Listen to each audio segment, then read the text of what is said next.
Stretch your wings, Sunan.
Friend.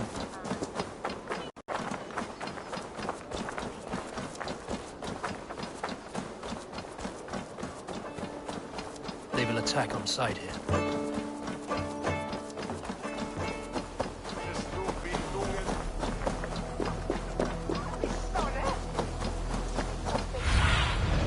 What do you see?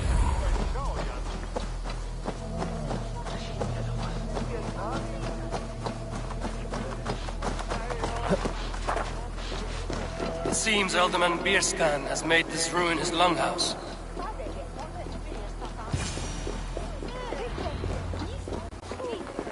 Why is my cup empty? Perhaps...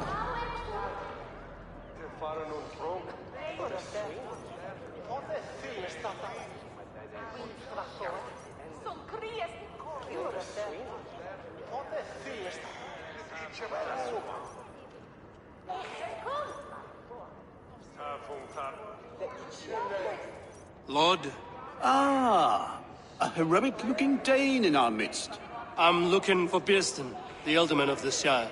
Our lord is not at home, but his wife is receiving visitors upstairs, in her usual fashion. If you speak with her, pass on that we've run out of ale. Perhaps because you have drunk the barrel dry? Damn Bierstan. His household is as poorly run as his lands. Estrid is a good wife. Far better than he deserves. You would say that, Adrian. Your wife acts like a sow in a skirt. My sweater runner's a worthy woman, you coxcomb. But she's an excellent cook. With a fine nose for truffles. If Birston does not return soon, wine will not be the only thing.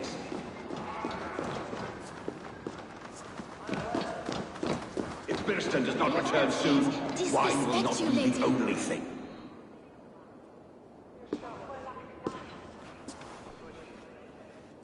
You! Guards will come at one cry from me! Sheathe your blade, lady. I'm Eivor of the Raven clan, here at your husband's request. Another Dane. I am Estrid, wife of the Lord of Essex. As you may have heard, my lord is not at home. I'm wary of rounding up Saxons. Is your husband stolen, drunk, or wayward? He'll be stalking the woodlands today, hunting game and ignoring the vital affairs of Essex. One such affair is why we called for you. If I can find him, I'll remind him of his duties. Ah, such would be a miracle. His favorite haunt is southwest of here. The lavender fields there attract the prey, God help him. With luck, he hasn't been eaten, but I'll return either way.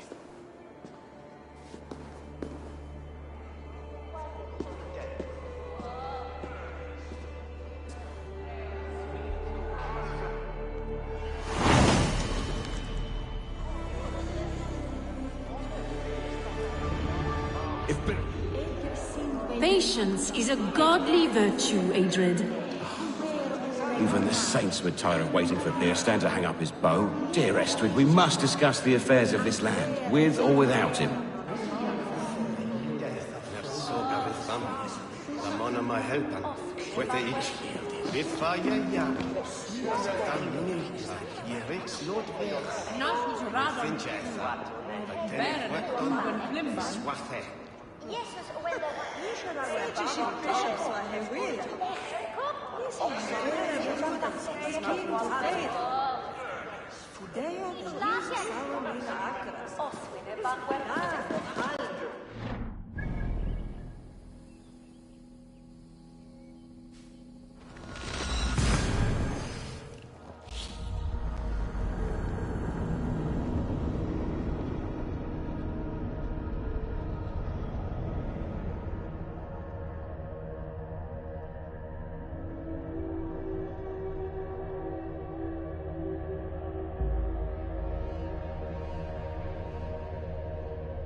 I need your eyes, my friend.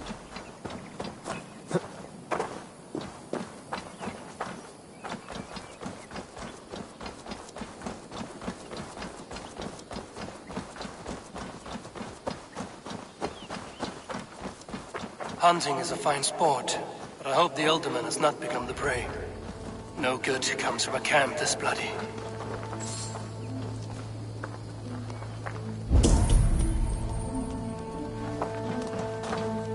They were caught off guard as they supped.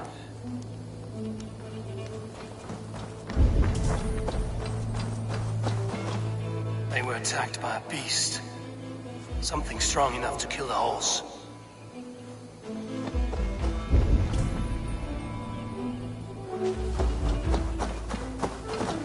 Some large prey left these tracks in the grass.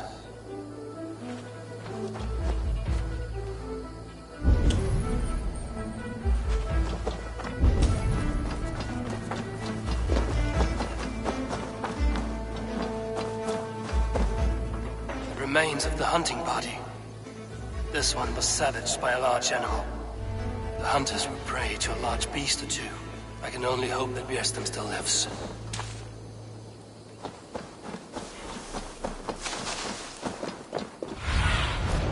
Asked about this lad, my friend.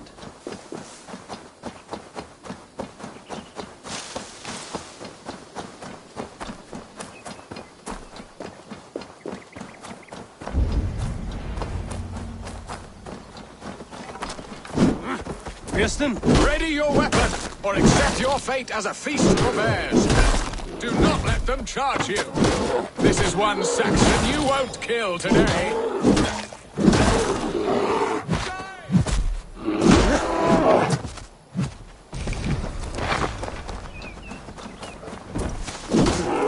Ha! Your weapon strikes true.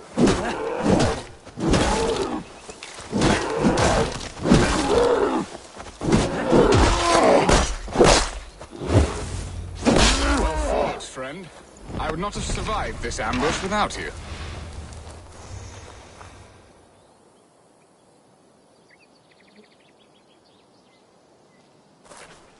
You have my gratitude to stumble upon me in my moment of greatest peril. Perhaps you were God-sent. I'm Estrid sent. Your wife and the Thanes of Essex both want your balls on a blacksmith's anvil. When do they not? You could return and report that the savage claw took me. Poor Björsten, his exit pursued by a bear. And make the beast Lord of Essex in your stead. No doubt my Estrid would prefer his velvet paws to my calloused hands. So, who are you? A sellsword? I am Eivor of the Raven clan. You hinted at an alliance for the loan of my unique talents. Blood, yes. Let us return to Colchester at once, and we'll speak more of the delicate matter on my mind. I'm glad you answered my summons. I did not expect such a skilled fighter. It's good I came when I did. You lost many men on this hunt. Good men, all. They will have the proper rights, and their families will be cared for. Your people sacrificed much for your sport. They did. There is no balm for my tortured heart. Why did you ask me here? Do you believe in true love, Eivor? I have loved. But have you truly?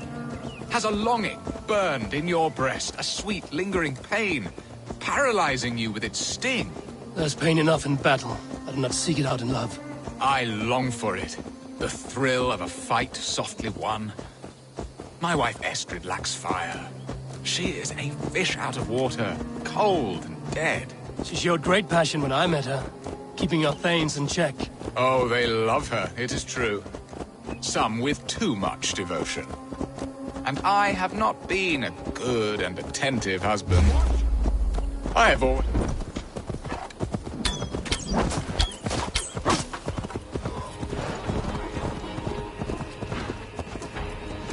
I have always been a plucked goose in matters of love. And a piss-poor ruler to boot. Strong must be the hand that steers the ship, Björsten. My hand would rather tug the catgut of a well-crafted bow. My eyes narrowing at the sight of prey. Aye, a crown sits heavy on the head. Then let us run wild and free in the woods as the wolves do. Live on our wits, prowl and stalk and feast. You have a romantic way about you, Björsten. Do not fret. My guards will not worry you when we are together. You mismark me if you think I'm capable of worry. Have you built your city in the ruins of another? No, these builders are lost to the annals of time. Far advanced of the Saxon hovels of Wattle and Daub, I have ambition to build a great palace myself, with mosaics and balmy courtyards. What stops you? That which stops all but the most creative minds. Coin, imagination, talent. And your people? Is Essex happy? That is a question I never really ponder. I suppose they are. I hope they are. Alfred believes I rule like a chickless hen, flapping and squawking over nothing but the farmer's dinner. He interferes. No, he disapproves. Is that not infinitely worse? But look, we are nearing my hall. I must face the wolves at my door before we discuss your favor to Essex, Abel. It may be I can speed your business along.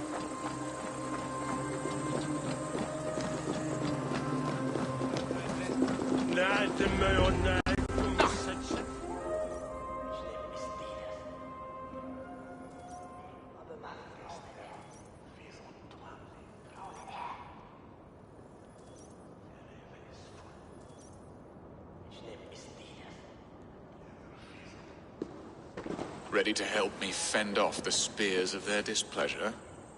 Let them speak their woes. I'll advise you if I can.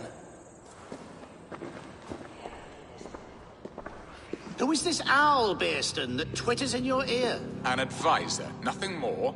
Here to help Essex navigate her brewing storms. Now, my dear brethren, Adrid, perhaps you will start us off. What troubles you? You're a disgrace, Beerstan. Couldn't get a sow pissed in an alehouse. Alfred's men are crawling all over Essex. King Alfred, yes. Though it is within his right, the constant presence of his men is certainly an issue. Are they men or babes? If Alfred meddles in the affairs of Essex, send his men home in shrouds. Ah, we should challenge his right to rule. Was not Essex once a thriving kingdom of its own? We should fight, yes, fight! And you, Wyatt, what do you say? Your preparations for the Lammas festival. How can you think of spending so much coin when your people are starving?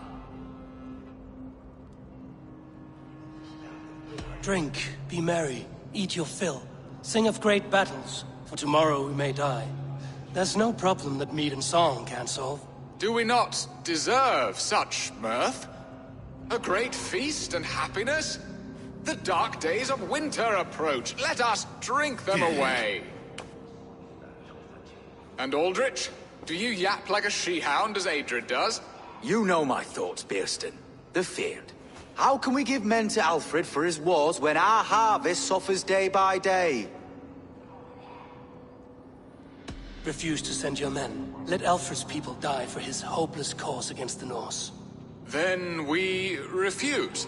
Refuse our king? Has madness taken your wits, Bearston? There. Have I not answered all your questions? You are a stain on this shire, Bearstan. Useless. Useless. That's right. Yet still you haunt my hall. Be gone. I haven't time for your squabbling.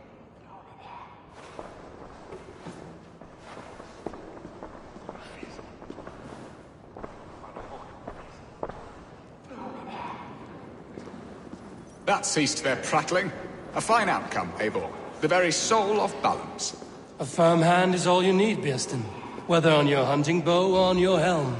All this talk of hunting makes me long for the woods. Your wife awaits, Bearston.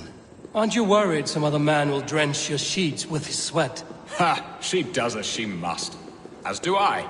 But you will discover this soon enough.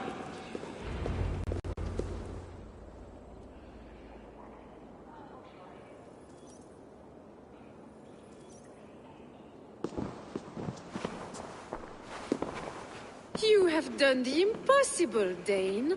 Returned my errant gander to his coop. My pettish love. Such a stormy countenance clouds the sun of my return. Your thanes drank the ale the abbot gifted us. All of it. Now that is a tragedy my heart will not easily overcome.